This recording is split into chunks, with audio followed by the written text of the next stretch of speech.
Hello ඉතින් ඔයාලට කොහමද හැමෝම හොඳින් ඉන්නව නේද? මේ බලන්නකො කවුද ඉන්නේ කියලා. අපේ පපාලා කිව්වා මෙතන සත්තු වර්ගයක් ඉන්නවා චුට්ටක් බලන්න කියලා. බැලුවහම මෙන්න මෙයාලා තමයි හිටියේ.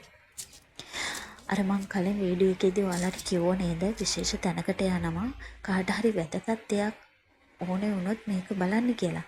මෙන්න මේ නම්බර් එකට කෝල් කළා. නැත්තම් WhatsApp message එකක් දාලා ඔයාලට මොන හරි අසනීප තත්ත්වයන් තියෙනවා නම් දිනයයි වෙලාවයි මෙන් කරගෙන ප්‍රතිකාර ගන්න එන්න පුළුවන්. අපි ඉතින් බෙහෙත් අරගෙන ගෙදර එනකොට දැක්ක ලස්සන පන්සලක්. ඒ පන්සල හදලා තිබ්බේ විශාල ගල් පර්වතයක් මුදුනේ. යන්න උනේ නැහැ පන්සලට. මොකද හොඳටම බඩගින්න තමයි හිටියේ කට්ටියටම.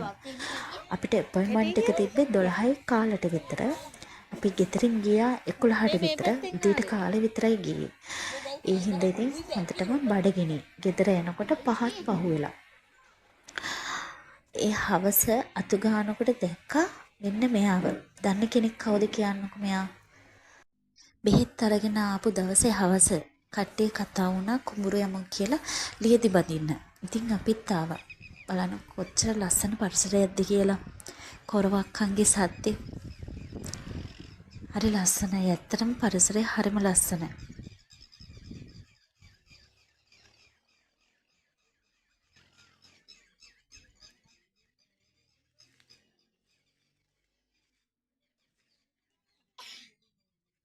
හචිමක් ගියාද? අයියෝ. මේ වගේ ලස්සන නිස්කලංක ගැමි බවින් පිරුණු පරිසරයක ජීවත් වෙන මිනිස්සු කොච්චර වාසනාවන්තද. ඇත්තටම ඒ වගේ මිනිස්සු තමයි ගොඩක්ම වාසනාවන්ත. බලන්නකො කොච්චර ලස්සනද කියලා. ඇස්වලට කොච්චර දීප්තියක්ද ඒ වගේ පරිසරයක් දකින්න එක. මම පොඩි කාලේ ඉඳලා හැදුනේ ගැමි පරිසරයක. ඒ දැන් ජීවත් වෙන්න වෙලා තියෙන්නේ නාගරික පරිසරයක. අපි වගකීම් වලින් වැඩි වෙන්න බැඳීම් වලින් වැඩි වෙන්න අපිට මේ දේවල් දාලා යන්න බැහැනේ. ඒත් අඩුම තරමේ දවසක හරි නමාඩුවක් තියෙනවා නම් මේ වගේ පරිසරයකට යන්න. මේ වගේ පරිසරයක් දකින්න එක හිතට නිදහසක්. එක තප්පරයක් නෙමෙයි, දවසක් නෙමෙයි. දවස් ගණන් වුණත් මේ වගේ පරිසරයක ජීවත් වෙන්න පුළුවන් නම් ඇත්තටම ඒ වගේ මිනිස්සු තමයි වාසනාවන්ත මිනිස්සු. බලන්න ඉතින් යන්න පුළුවන් කෙනෙක් ඉන්නවා නම් ගිහින් බලන්න මේ වගේ තැනකට.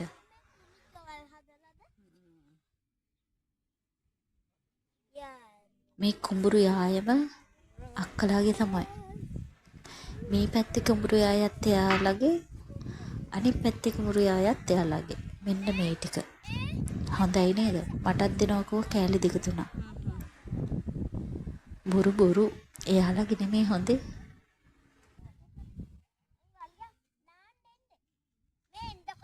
ඉන්නවද? ඔන්න තව ලස්සන තැනකට එක්කගෙන යන්නම් කිව්වා. ඒ යනකොට පාරේ මොනරු දෙන්නෙක් හිටියා. ඒ දෙන්නා වීඩියෝ කරන්න හිමීට යනකොට ඒ දෙන්නා ඉගිරිලා ඈතට ගියා. මෙන්න මෙහෙම තමයි අපි යන්නේ. මඩ නාගෙන තමයි ගියේ. බලමු තියන්න පුළුවන් වේද දන්නේ. කැලෙන් තමයි යන්නේ. සර්පෙක්වත් හිටියොත් ඉවරයි ඉතින්.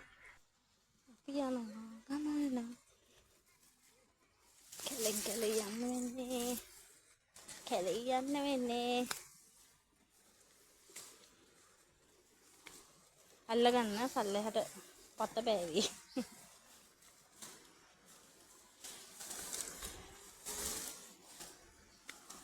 වව් තියෙන තැන නම් මරු පුතේ. ඉහිල්ලා බලන්නකෝ. ෂෝක් තැනක් තියෙනවා. මෙහි යන්න. ඕහෝ අන්න සෙරප්පුව ඔහොම ඉන්න පොඩ්ඩක් සෙරප්පුව ගලියලා ළමයිගේ.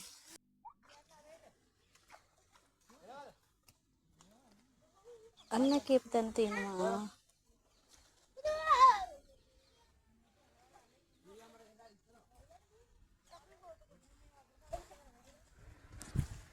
බලන්නකො ගම්වතුරට ඇවිල්ලා තියෙන වැලි ගොඩ. එහෙම තමයි තින්නේ දසොබා එයාට ඕන විදිහට එයාව ලස්සන කරගන්නවා. තිබ්බ පාරවල් වැහිලා, අලුත් පාරවල් හැදිලා එයා ඉතින් එයාට ඕන විදිහට වැඩේ කරගන්නවා. බලන්නකො මේ මඩකොට ලොකු මඩ තට්ටුවකින් තමයි ආවේ. බයෙන් තමයි ආවේ. මොකද වැටුනොත් ඉතින් ඉවරයි. සිප්පි කටුවෙන් නම් තිබ්බා.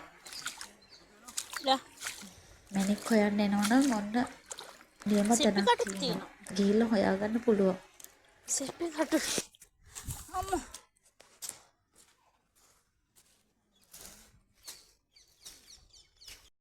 නකෝ ලස්සන කියන්න පුළුවන් මේ කොහෙද කියලා.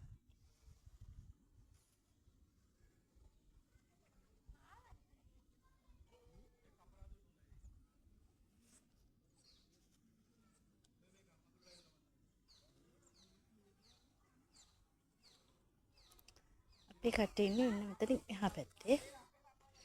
නම් දැන් එතනට.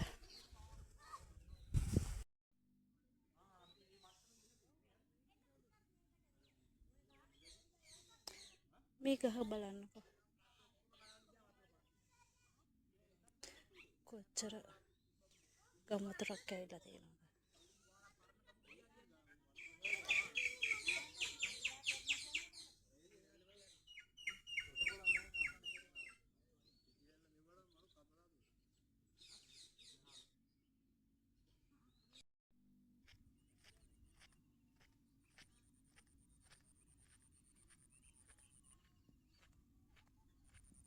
එහෙනම් අපි ගෙදර යන්නයි හදන්නේ. මෙතනින් පොළොන්නරුවේ වීඩියෝස් ඔක්කොම ඉවරයි. එහෙනම් පරිසරයත් රැකගෙන ඔයාලත් පරිස්සමට ඉන්න. ආපහු වීඩියෝ එකකින් හම්බෙමු. තෙරුවන් සරණයි.